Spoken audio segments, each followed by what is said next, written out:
Halo chess lovers, berjumpa lagi di channel Dunia Catur.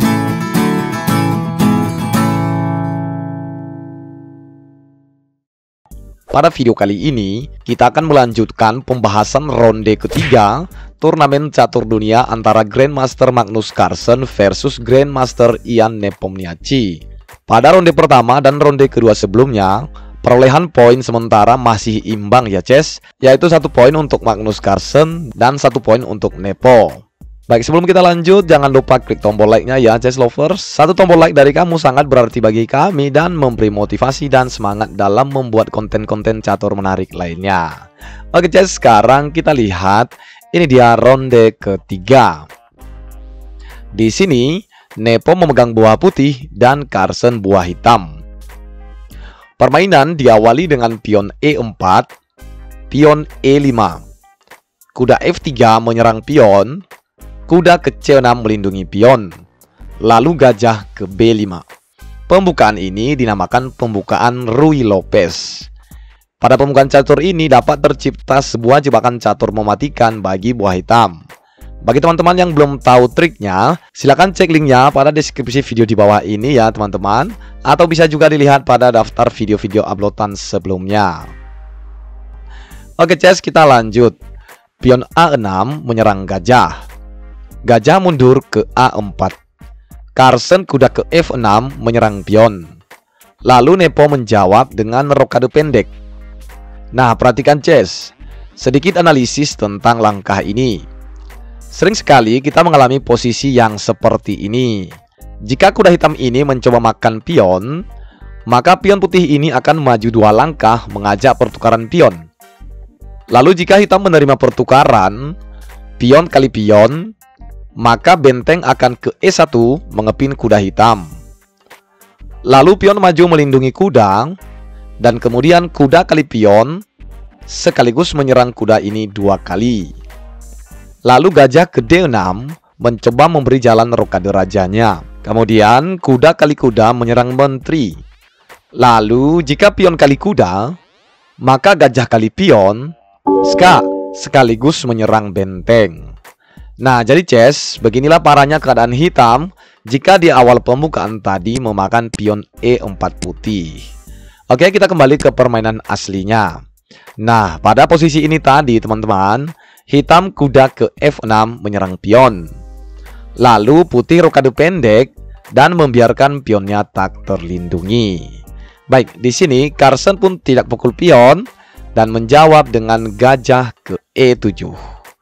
Nepo benteng ke E1, pion ke B5 menyerang gajah, lalu gajah mundur ke B3. Carlsen rokade pendek. Nepo pion ke A4 mengajak pertukaran pion. Gajah ke B7, pion ke D3. Pion D6, kuda ke D2. Benteng ke E8, kuda ke F1. Lihat, kuda putih ini bisa saja ke petak G5 dan memberi peluang bagi pemain putih untuk menyerang di petak F7 yang dibantu oleh gajah ini. Jadi di sini Carlsen pion ke H6 untuk mencegah kuda putih ini naik.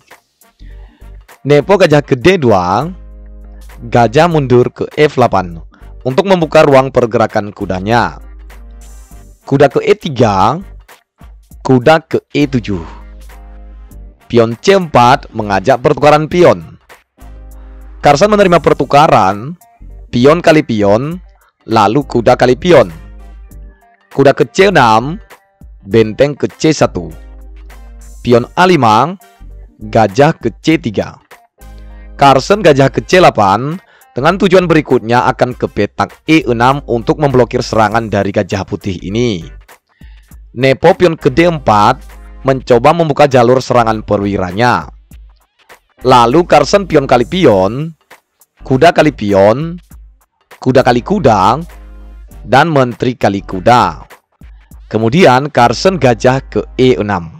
Lihat teman-teman, pion hitam ini sedang diserang oleh 2 perwira putih.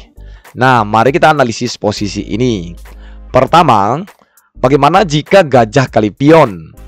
Nah, maka jelas ini adalah sebuah kesalahan fatal ya teman-teman. Kenapa? Karena gajah ini akan makan kuda, sementara kuda ini berfungsi untuk melindungi gajahnya. Lalu menteri kali gajah dan hitam beruntung 1 perwira gajah. Oke, kita kembali ke belakang. Bagaimana jika di posisi ini kuda mencoba makan pion? Nah, yang dilakukan hitam di sini adalah pion terlebih dahulu maju 2 langkah dan menyerang menteri putih. Menteri putih ini harus mundur ke petak D2 untuk menambah perlindungan kudanya karena kuda ini sedang diserang oleh 2 perwira hitam. Lalu jelas hitam gajah kali gajah, kuda kali gajah, dan kuda kali pion menyerang menteri. Nah, sampai di posisi ini jelas hitam unggul posisi ya, Ces. Ditambah lagi pion putih ini yang sedang tidak terlindungi. Oke, oleh sebab itu kita kembali ke posisi sebelumnya ya.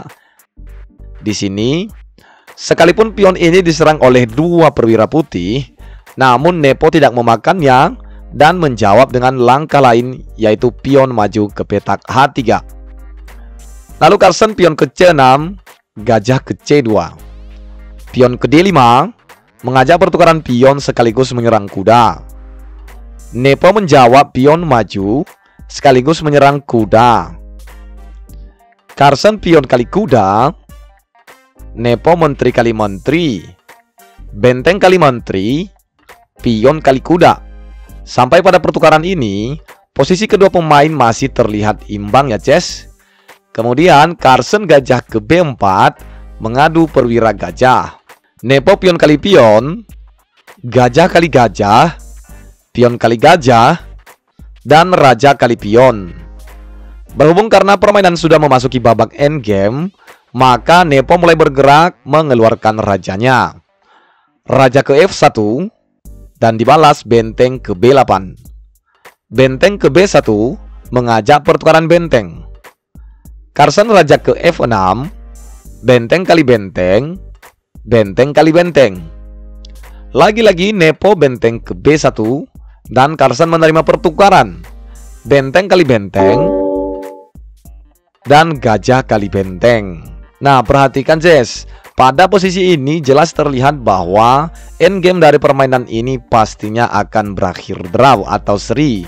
Lihat, jelas di sini raja hitam tidak dapat menginjak petak-petak ini karena dikontrol oleh pion dan gajah putih.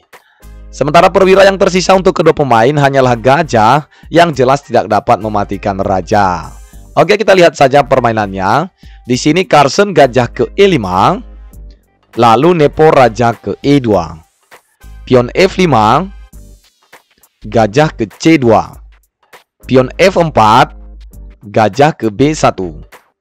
Pion ke C5, gajah kembali ke C2. Gajah D7, pion ke F3. Lihat, raja putih ini pun juga tidak dapat maju karena petak-petak ini diblokir pion. Kemudian Carson raja ke E6, pion ke H4. Raja balik lagi ke E5, raja ke F2. Raja ke F6, raja ke E2. Raja ke E5, raja balik lagi ke F2. Jadi teman-teman, karena terjadi pengulangan posisi buah secara berulang kali, maka permainan pun dihentikan dan berakhir seri atau draw. Jadinya teman-teman, perolehan poin untuk ronde ini adalah setengah poin untuk Magnus Carlsen dan setengah poin untuk Ian Nepomniachtchi. Oke, sampai di sini saja ya ulasan ronde ketiganya. Saksikan terus sampai ronde final. Terima kasih sudah menonton. Sampai jumpa di video-video berikutnya. Salam Gens Unasumus.